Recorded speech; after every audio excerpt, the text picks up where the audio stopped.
Allergy নিয়ে অনেকে চিন্তিত। তো অ্যালার্জি কী এটা জানতে হবে। অ্যালার্জি একটি প্রোটিন যা কোষে প্রোটিন ইমিউনিটি বজায় রাখে, যা আমাদের আইজিই ব্লাড টেস্ট করলে আইজিই বলা হয়। তো প্রোটিন যখন আমাদের কোষে যখন মাস্ট সেল ভাঙে, যাদের বেশি ভাঙে তখন হচ্ছে বেশি অ্যালার্জি হয়, যখন যাদের কম ভাঙে সেটা কম অ্যালার্জি হয়। তো অ্যালার্জি নিয়ে কেউ ঘাবড়াবেন না। অ্যালার্জি অনেকে দেখা যাচ্ছে অ্যালার্জি হয়েছে, তারা অনেকে ভাবে যে অ্যালার্জি হয়েছে, কি হয়েছে ভেবে চিনতে পরেশানি হয়ে যায়।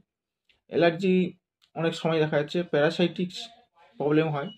প্যারাসাইটিক বা পেটের সমস্যা, যাদের পেটে কৃমি থাকে, বেশি পেটে কৃমি থাকে বা অনেক রকম কৃমি থাকে, সেই কৃমির মাধ্যমেও অ্যালার্জি হয়। এবং খাবারেও অনেক সময় অ্যালার্জি থাকে, খাবারেও দেখা যায় বিভিন্ন রকম খাবারে এগুলো অ্যালার্জি যদি টেস্ট করা যায় সেটাও ধরা যায় অ্যালার্জি থাকে। তো এগুলো অ্যালার্জি নিয়ে অনেকে টেনশন করে। অ্যালার্জি আবার দেখাচ্ছে লিউকোপ্লাস্টিয়া, যেটা হচ্ছে ক্যান্সারে একটা, এটা অন্য পর্যায়ে চলে যাচ্ছে, ওটা অন্য ধাপে, ওগুলো হয় না, খুবই কম হয়। তো অ্যালার্জি যখন যাদের বেশি মাস্ট সেল ভাঙে তাদের ওই অ্যালার্জিটা হয়ে থাকে। যেমন শরীরে একটা আমাদের যে কোষ থাকে, মানে রক্তে যে কোষ থাকে, কোষে যখন বেশি মাস্ট সেল ভাঙলে তখনই অ্যালার্জি হয়ে থাকে। তো অ্যালার্জি হলে কী করবেন, অবশ্যই যাদের ডাক্তার দেখাবেন, ডাক্তার দেখিয়ে অনেক কৃমির ওষুধ দেবেন এবং কৃমির ওষুধ দিয়ে অবশ্যই চিকিৎসা করবেন।